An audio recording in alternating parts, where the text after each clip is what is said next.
Hey guys, how's it going? Hope you're doing well. My name is Crown, and today I'm going to read you some very interesting stories that I hope that you're gonna love. And now, without further ado, let's go!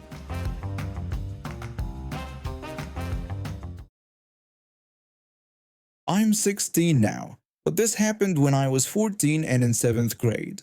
I need to give you some background first because it's important to understand what was going on. My cousin and I are super close. We're only a year apart and basically grew up together since our moms are sisters. We live in the same neighborhood and see each other almost every day. They're more like a sibling to me than a cousin, honestly. They were in 8th grade when this happened. My cousin has severe bipolar disorder. It's not something they can just get over or control easily, even with medication. That year had been really rough for them and they'd been in and out of therapy. Things got so bad that they had to be hospitalized for their mental health. They'd only been back home for 2 days when this story happened. I was going through my own stuff.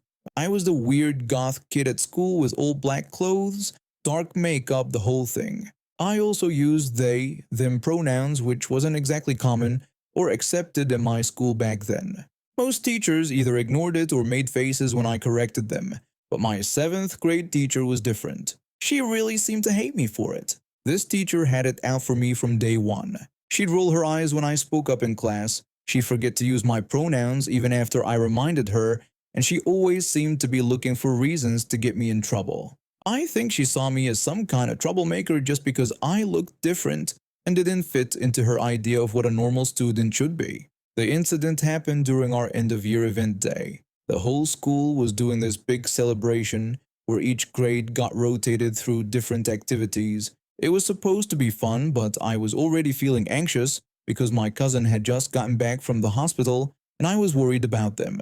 When my class had our bathroom break, I walked into the girls' restroom and immediately saw my cousin crying by the sinks. They looked completely broken down, and my heart just dropped. I ran over without thinking and wrapped them in a hug.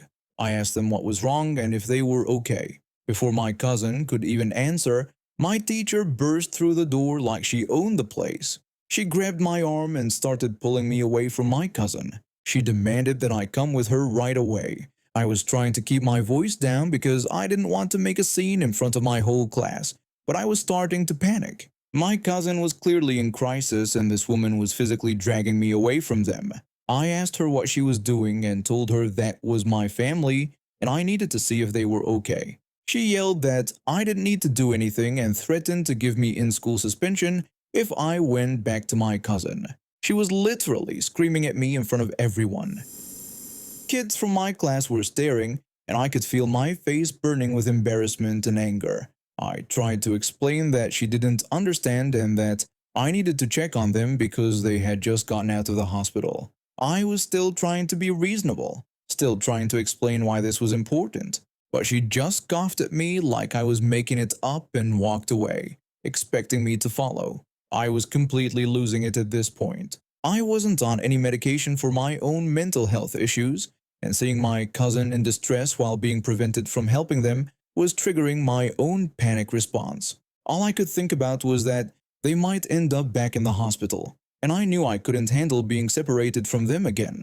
They were my anchor, my person who understood what I was going through. I started crying and tried to explain to my teacher why this was so serious, but she just kept telling me to shut up and be quiet. She acted like I was being dramatic over nothing. I didn't see my cousin again until later that afternoon. My class was outside for one of the activities when my cousin came running out of the school building. They looked frantic and immediately ran to me for a hug. I could see fresh cuts on their arms where their sleeves had rolled up. I started to ask what had happened and if they were all right, but before I could finish, guess who showed up again? My teacher walked over and grabbed my cousin's arm right where I could see their self-harm scars. She told them they weren't supposed to be out there and threatened to give them in-school suspension for leaving their assigned area. My cousin tried to explain that the school counselor had given them permission and was watching from the window, but my teacher didn't care. She dragged them back inside while I stood there feeling completely helpless. When we got back to the classroom, my teacher made me sit by myself away from my friends for the remaining 2 hours. She said she didn't want us talking bad about her, which was rich considering how she'd been treating us. When I was leaving that afternoon, she stopped me at the door. She told me smugly that she was sure my cousin was perfectly fine and that I had been overreacting about nothing. I just walked past her without saying anything. On the bus ride home, my cousin finally told me what had really been happening. I won't go into details because it's their private business, but let's just say my instincts had been right. They'd been in serious crisis, and finding them in that bathroom when I did might have literally saved their life. The next morning, my teacher approached me again. She had this smug expression on her face like she'd won some kind of victory. She asked me about my cousin with this cocky tone, wondering if they were fine now. She said it like she was proving a point. She'd asked me in front of other students too, probably expecting me to be embarrassed or admit I'd been dramatic. I looked her straight in the eyes, which wasn't something I usually did with teachers. With the most blank expression I could manage, I told her exactly what had happened. I explained that no, my cousin wasn't fine. I said they had been crying in the bathroom because they were planning to kill themselves. I told her they had just gotten out of the mental hospital a few days ago, and that's why I had been trying to talk to them. I watched the color completely drain from her face. The whole room went dead silent. She opened and closed her mouth a few times like a fish, then finally stammered out a weak instruction for me to go sit down. She avoided talking to me or even looking at me for the rest of the school year. A few months later, I found out through the school gossip network that she'd been fired. My situation wasn't the only problem she'd had. She'd been reported for making racist comments to students, cursing at kids in class, and even preventing students from leaving during emergency drills. I moved to this country 5 years ago. Finding affordable housing was nearly impossible, especially in the cities that had good job opportunities. After months of searching, I finally found a small flat in what everyone warned me was the worst street in the worst part of the city. The locals called it dangerous, run down, and hopeless, but it was all I could afford, and I was grateful to have a roof over my head. The building was old, built before the war, with gray concrete walls and narrow hallways that smelled like decades of cooking and cigarettes. My flat was different from the others, though. It was the only one that opened directly to the courtyard instead of facing the street. When I signed the lease, the landlord mentioned that I technically owned 5% of the courtyard land, though it wasn't marked or fenced off in any way. For the first 2 years, I kept my head down and worked 2 jobs just to make rent. The neighborhood was rough, and I often heard arguments and sirens at night. But slowly things started changing. The government began investing in urban renewal projects. Our street, being right in the city center, started getting attention from developers and city planners. By my 3rd year there, construction crews were everywhere. They repaved the streets, installed new lighting, and even gave our building a beautiful new facade with fresh paint and modern fixtures. We received public funds for the exterior renovations. Though we all agreed to keep the interior the same, the gray walls had character, and none of us wanted the hassle or expense of interior work. When the neighborhood transformed, I finally felt settled enough to make my little corner of the world more beautiful. The spot right outside my door was just unused courtyard space where weeds grew through the cracks. I approached my neighbors with an idea about fixing up that corner by my door and maybe planting some flowers and putting in a small seating area. My upstairs neighbor was enthusiastic and said it sounded wonderful because it would make the whole courtyard look better. The elderly woman from the ground floor agreed and told me to please do it since they never used that corner anyway, and it would be so nice to have something pretty to look at. Everyone was supportive. Since I didn't drive, I wasn't using my portion of the land for parking like most residents did.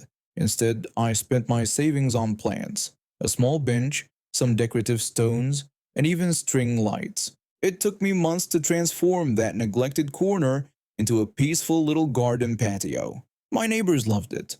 Sometimes the upstairs family would sit there in the evenings, and the elderly woman would water my plants when I worked late. It became a shared space that brought our small community together. Then everything changed. The flats directly above mine had been designated for affordable housing for low-income residents, but someone with money and connections managed to buy them through what I can only describe as legal trickery. Instead of housing families who needed help, these flats were turned into short-term vacation rentals. Suddenly, our quiet building filled with rolling suitcases at all hours, loud parties that kept us awake, and strangers who treated our home like a hotel. But the worst part was yet to come. I started noticing tourists using my garden patio. At first, I thought they were just confused, so I politely explained that this was a private space and that the courtyard was shared. But this corner belonged to the residents. Most visitors were understanding and moved along. But the numbers kept increasing. I discovered why when a guest showed me photos on their phone and pointed out that the listing showed this beautiful garden area included with the accommodation. I was furious. The owner was advertising my personal space without permission for his guests. I started having to ask people to leave multiple times per day. One evening, a particularly entitled guest refused to move. He told me that he had paid good money for this place and that the photos clearly showed this garden, so I couldn't kick him out of a public space. I tried explaining that this wasn't a public space and that I had created this garden myself on land that belonged to the residential units, not the vacation rental. But he said he didn't care about my property lines because he was a paying customer and had rights. The situation escalated when the vacation rental owner himself showed up at my door the next day. He was a well-dressed man in his 40s who clearly thought he owned the world. He said we needed to talk about this garden situation. I asked what situation he meant, pointing out that he was using photos of my private space to advertise his business without permission. He explained that he'd been getting negative reviews because guests couldn't access the garden area shown in his listing, and I was costing him money. I told him to stop using photos of my space in his advertising. He said it wasn't my space because it was a shared courtyard and accused me of discriminating against his guests by letting other residents use it but not tourists. I explained that the other residents had helped create this space and maintain it, that they were my neighbors and part of this community, while his guests were strangers who contributed nothing and left messes behind. He called this discrimination and threatened to sue me for it, claiming I couldn't provide access to some people but not others just because they were tourists. I told him I could control who used the space I created on land I partially owned. He said we'd see about that and that his lawyer would be in touch. I spent days researching property law and consulting with a legal aid clinic. They confirmed what I already knew. I was completely within my rights. The vacation rental owner had no claim to the courtyard space, and I could restrict access however I wanted. But he kept harassing me. He left threatening notes under my door, sent his guests to argue with me, and even tried to have the city inspect my garden for code violations. The final straw came when I caught him taking new photos of my space while I was at work. I demanded to know what he was doing in my garden. He said he was updating his listing photos and that this space was going to be available to his guests whether I liked it or not. I told him to get out immediately or I would call the police. He said I couldn't stop him from taking photos in a public courtyard. That's when my elderly neighbor appeared. She told the young man he needed to leave immediately because that garden belonged to me and we all knew it. He rudely told her to mind her own business and called her an old lady. She replied that this was her business, that she'd lived there for 30 years and had never seen someone so rude and entitled.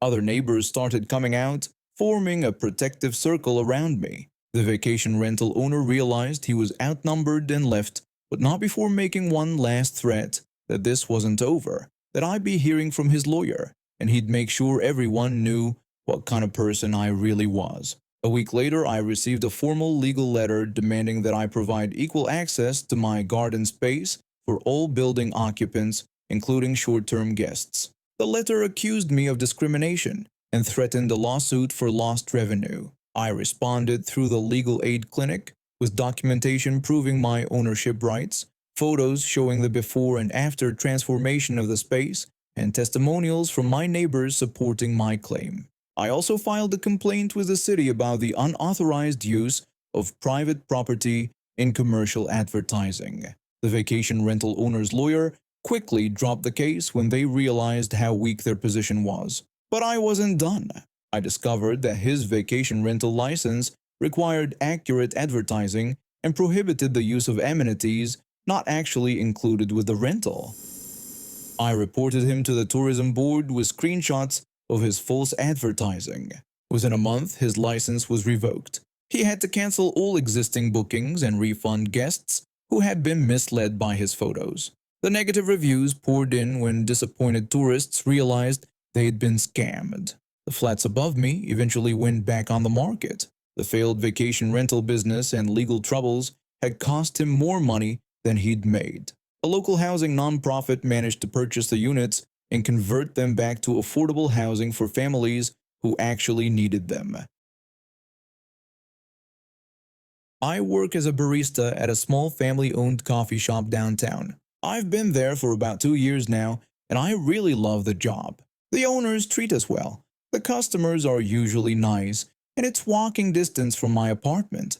The place has this cozy vibe with exposed brick walls and old wooden tables. We get a lot of regular customers, including some local police officers who stop by during their shifts. Officer Dean and Officer Matt have been coming in almost every day for the past 6 months. They're both really polite and always tip well. They usually order the same thing, 2 large black coffees and sometimes a pastry to share. They sit at the counter near the back where there's this iron railing that separates the seating area from the service counter. It's an old building, so there are these decorative metal bars everywhere. Last Tuesday started like any normal day.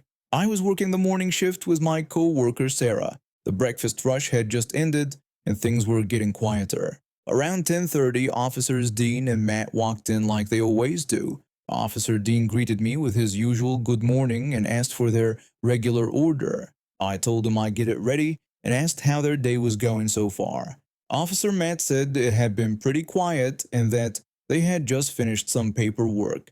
I started making their coffees while they sat down at their usual spot by the counter. Officer Dean had taken off his utility belt and set it on the chair next to him, which he sometimes did when he was going to be sitting for a while. That's when she walked in. I'd never seen this woman before. She looked to be in her 30s, with blonde hair, and was holding her phone up like she was recording something. She had this weird energy about her, like she was planning something. She walked straight over to where the officers were sitting. Karen excitedly asked if they were real police officers.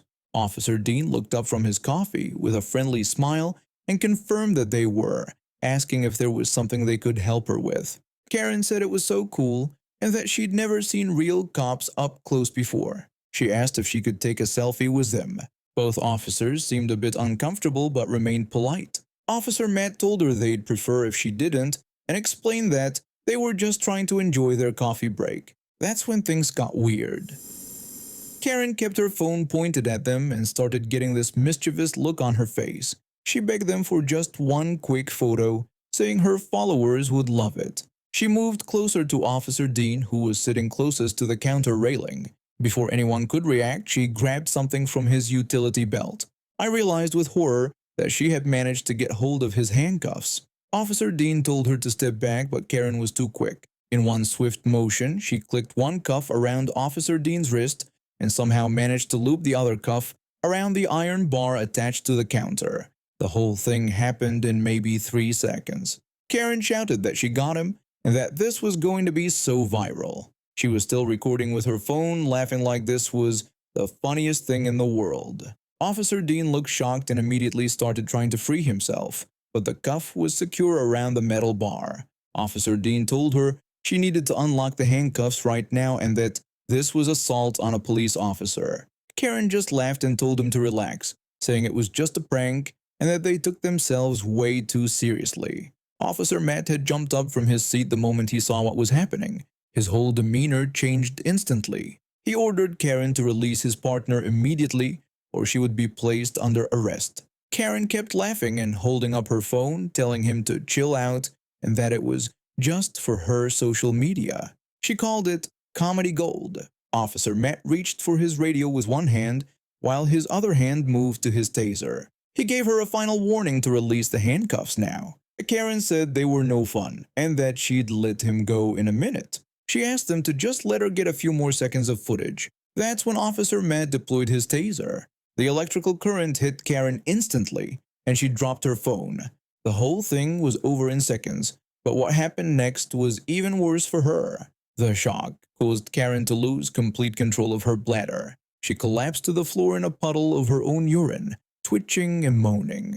The smell hit everyone in the coffee shop immediately. Several other customers who had been watching the whole thing started backing away in disgust. I quickly grabbed the keys to the handcuffs from Officer Dean's belt and freed him from the railing. Meanwhile, Officer Matt was already calling for backup while keeping his taser trained on Karen, who was still on the ground. Officer Matt spoke into his radio requesting backup in an ambulance at Miller's coffee shop. He reported that they had a suspect in custody who had assaulted an officer and had been tased. Sarah had already started putting up the closed sign and ushering the other customers out. Within minutes, 2 more police cars and an ambulance arrived. The paramedics checked Karen over while the other officers took statements from everyone who witnessed what happened.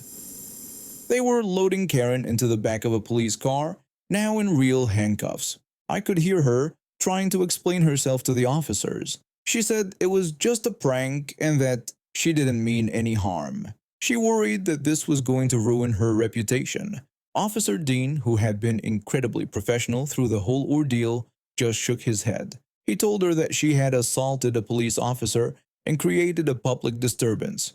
He explained that this wasn't social media content but a felony. The whole coffee shop had to be closed for the rest of the day while they cleaned up and completed their investigation.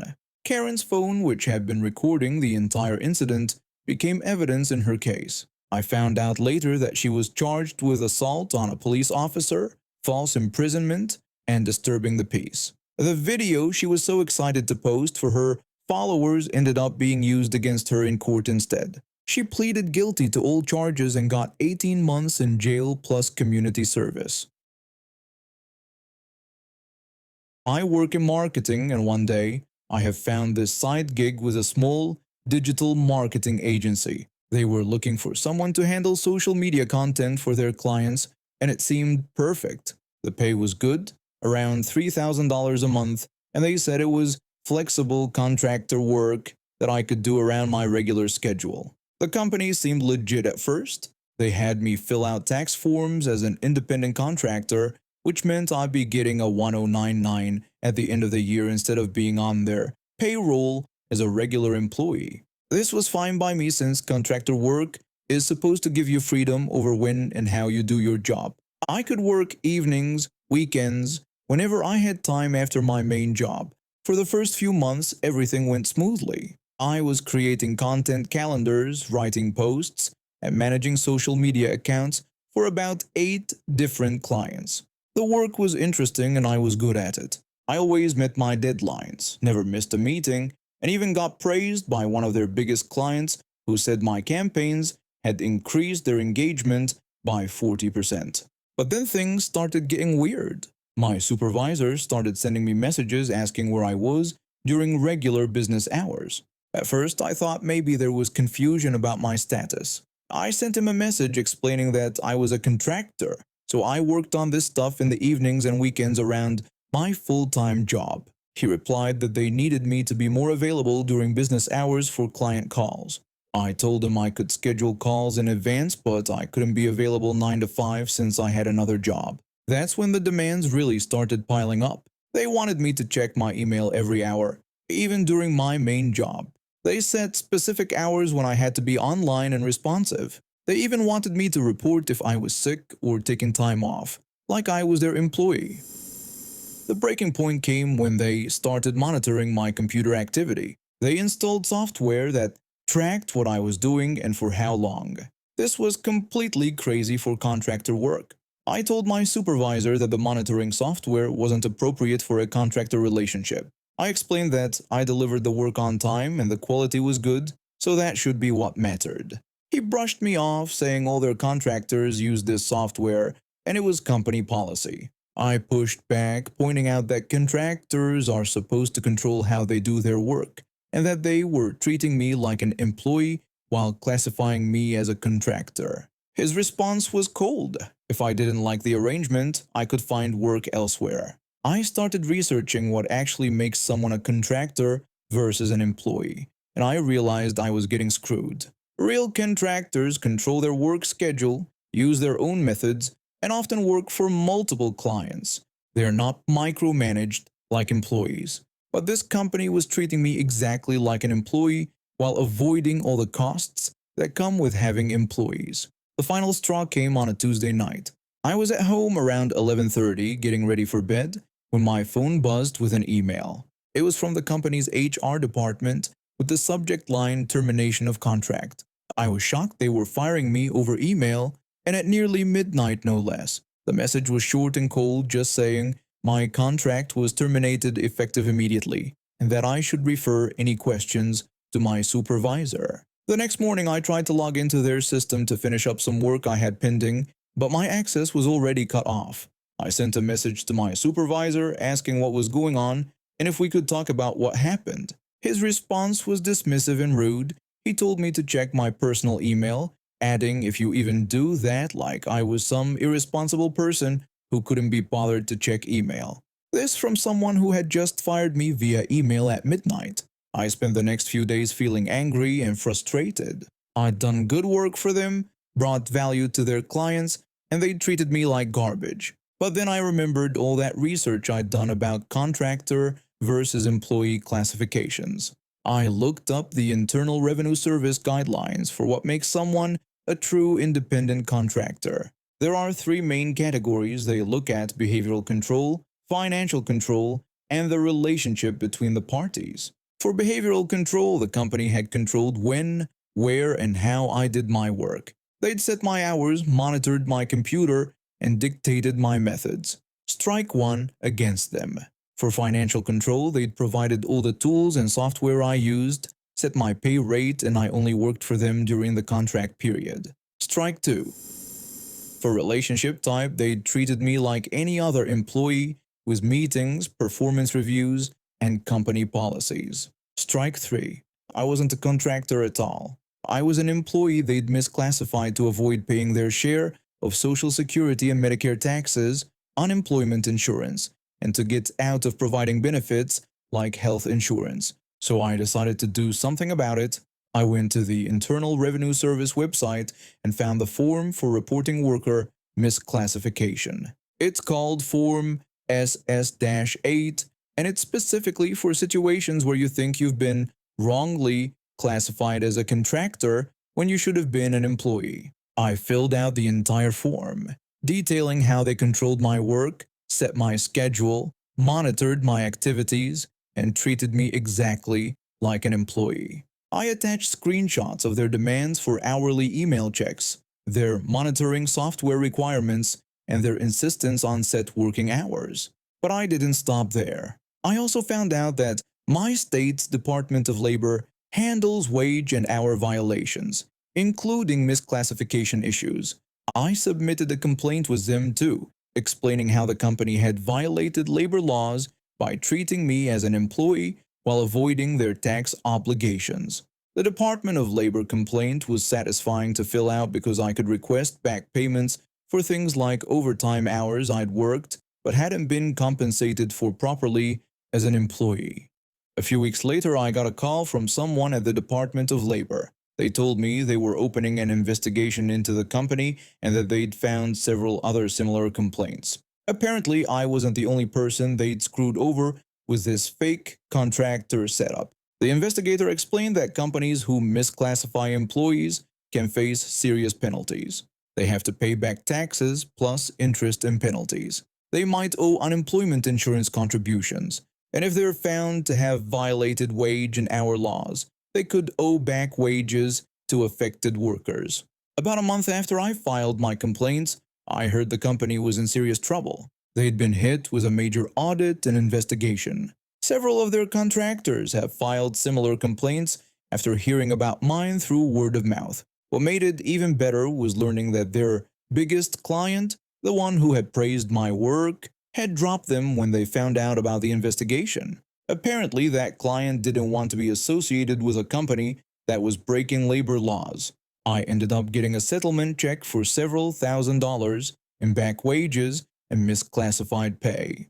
But honestly, the money wasn't even the most satisfying part. What really got me was knowing that their shady business practices had finally caught up with them. I heard from someone who used to work there that they had to completely restructure their business model. They couldn't afford to keep misclassifying workers after the penalties and bad publicity, so they had to either make people real employees with benefits or find actual independent contractors who could work on their own terms. 3 months ago, I was diagnosed with an aggressive form of cancer that required something called an orbital exenteration. The doctors had to remove my right eye and a significant portion of the surrounding tissue and bone to save my life. What's left is essentially a hole the size of a pool ball where the upper right side of my face used to be. I know it sounds horrific, and honestly, it looks pretty intense too. I've been struggling with this new reality ever since the surgery. I used to be a pretty social guy, played recreational basketball twice a week, went out with friends regularly.